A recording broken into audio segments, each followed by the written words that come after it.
नमस्कार दोस्तों, आप सबों का मेरे YouTube चैनल जय श्री राम पर स्वागत है। आइए आज सुनते हैं हरितालिका तीज व्रत की कथा। आप सबों को हरितालिका तीज की बहुत ढेर सारी शुभकामनाएं। आप सबों के जीवन में भगवान भोलेनाथ एवं माता पार्वती की कृपा से सभी प्रकार के सुख एवं समृद्धि की प्राप्ति हो। भगवान आप सभी की इच्छाओं को पूर्ण करें। हरितालिका तीज का व्रत हर वर्ष भादो माह के शुक्ल पक्ष की तृतीय तिथि के दिन हरितालिका तीज व्रत किया जाता है। इस व्रत को सबसे पहले माता पार्वती ने भगवान शिव को पाने के लिए किए थे, जिससे भगवान शिव प्रसन्न होकर उन्हें प्राप्त हुए। दोस्तों, आप सबों को यह कथा अच्छी लगे तो कमेंट बॉक्स पे जय श्री राम ज़रूर लिखिएगा एवं मेरे चैनल को सब्सक्राइब कीजिएगा एवं ज़्यादा से ज़्यादा शेयर कीजिएगा। यह व्रत माता पार्वती और भगवान शिव की प्रसन्नता के लिए किया जाता है, जिससे कि माता पार्वती और भगवान शिव प्रसन्न होकर अखंड सौभाग्य का आशीर्वाद प्रदान करें। हरितालिका व्रत जो कि बहुत ही कठिन माना गया है, इस व्रत में दिन और रात निर्जला रहकर भगवान शिव एवं माता पार्वती का विधि पूर्वक पूजन किया जाता है। हरितालिका व्रत कथा शिवजी ने ही माता पार्वती को उनके पूर्व जन्म की बात को याद दिलाने के लिए हरितालिका तीज व्रत की कथा सुनाई थी। ध्यान से सुनिए। रमणी कैलाश पर बैठी हुई माता पार्वती भगवान शिव से कहती हैं कि हे महेश्वर, कोई गुप्त व्रत या पूजन बताएं जो हर धर्मों से सरल हो, जिसमें परिश्रम भी कम करना पड़े लेकिन उसका फल अधिक प्राप्त हो। हे नाथ, आप यदि मुझ पर प्रसन्न हैं तो कोई ऐसा व्रत एवं कथा बतावे जिसके करने से आप मुझे प्राप्त हुए। तब शिव जी कहते हैं कि हे देवी, मैं तुम्हें एक व्रत जो छिपाने योग्य है, तुम्हारे प्रेम से वशीभूत होकर मैं तुम्हें बताता हूँ। हे गौरी, पिछले जन्म में तुमने मुझे पाने के लिए बहुत छोटी उम्र में कठोर तप और घोर तपस्या की थी। तुमने ना कुछ खाया और ना ही कुछ पिया, बस हवा और सूखे पत्ते चबाए। जला देने वाली गर्मी हो या कपकपा देने वाली ठंड, तुम नहीं हटी, डटी रही। बारिश में भी तुमने जल नहीं पिया।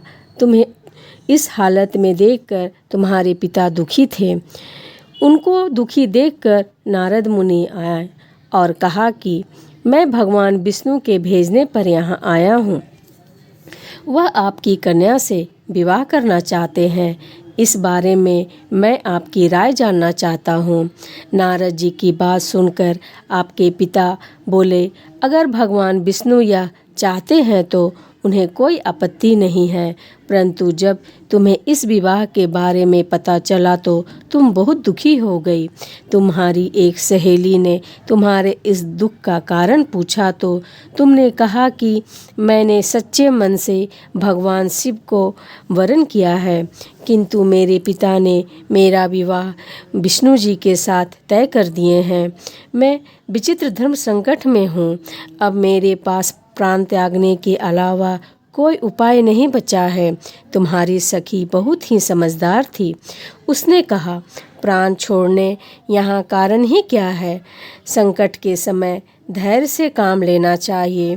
भारतीय नारी के जीवन की सार्थकता इसी में है कि जिसे मन से पति के रूप में एक बार वरण कर लिया, वह उसी से विवाह करे। मैं तुम्हें घनघोर वन में ले जाऊंगी, जो साधना स्थल भी है और जहाँ तुम्हारे पिता तुम्हें खोज भी नहीं पाएंगे। मुझे पूर्ण विश्वास है कि ईश्वर तुम्हारी सहायता अवश्य करेंगे। और तुमने ऐसा ही किया। तुम्हारे पिता तुम्हें घर में ना पाकर बड़े चिंतित और दुखी ही हुए। उधर तुम्हारी खोज होती रही, इधर तुम अपनी सहेलियों के साथ नदी के तट पर एक गुफा में मेरी आराधना में लीन रहने लगी। तुमने रेत का शिवलिंग का निर्माण किया और मेरी विधिवत पूजन किया। एवं रात्रि भर गीत आदि गाकर मुझे प्रसन्न किया। तुम्हारी इस कठोर तपस्या के प्रभाव से मेरा आसन हिल गया और मैं शीघ्र ही तुम्हारे पास पहुंचा और वर मांगने को कहा। तब अपनी तपस्या के कारण मुझे अपने समक्ष पाकर तुमने कहा, मैं आपको सच्चे मन से पति के रूप में वरण कर चुकी हूँ। अगर आप सचमुच मेरी तपस्या से प्रसन्न होकर यहाँ पधारे हैं तो मुझे अपनी अर्धांगिनी के रूप में स्वीकार कर लीजिए। तब तथास्तु कहकर मैं कैलाश पर लौट गया। उसी समय गिरिराज अपने बंधु बांधवों के साथ तुम्हें खोजते हुए वहां पहुँचे। तुमने सारी बात उन्हें बतलाई और कहा कि मैं घर नहीं जाऊंगी। मैं घर तभी जाऊंगी जब आप महादेव से मेरा विवाह करने को तैयार होंगे। तुम्हारे पिता मान गए और उन्होंने हमारा विवाह करवाया। हे देवी, इस व्रत का महत्व यह है कि मैं इस व्रत को पूर्ण निष्ठा से करने वाली प्रत्येक स्त्री को मनवांछित फल देता हूँ। इस पूरे प्रकरण में तुम्हारी सखी ने तुम्हारा हरण किया था, इसलिए इस व्रत का नाम हरितालिका व्रत हो गया। इस व्रत से जुड़े एक मान्यता यह भी है कि इस व्रत को करने वाली स्त्रियां पार्वती जी के समान ही सुखपूर्वक अपने पति के साथ जीवन बिताकर शिवलोक को जाती हैं। सौभाग्यवती स्त्रियां अपने सुहाग को अखंड बनाए रखने के लिए और अविवाहित युवतियां मन मुताबिक वर पाने के लिए हरितालिका तीज व्रत करती हैं। इस दिन व्रत करने वाली स्त्रियां सूर्योदय से पूर्व ही उठ जाती हैं और नहाकर पूरा श्रृंगार करती हैं। पूजन के लिए केले के पत्तों से मंडप बनाकर गौरी शंकर की प्रतिमा स्थापित की जाती है। इसके साथ पार्वती जी को सुहाग का सारा सामान चढ़ाया जाता है। रात में भजन कीर्तन करते हुए जागरण कर 3 बार आरती की जाती है और शिव पार्वती विवाह की कथा सुनी जाती है। इस व्रत को करने वाली महिलाओं को सोना नहीं चाहिए।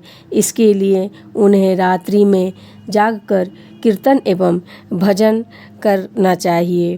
प्रातःकाल स्नान करने के बाद श्रद्धा एवं भक्तिपूर्वक किसी बांस के पात्र में सुहागन महिला को श्रृंगार सामग्री, वस्त्र, खाद्य सामग्री, फल, मिष्टान एवं यथाशक्ति आभूषण दान करना चाहिए।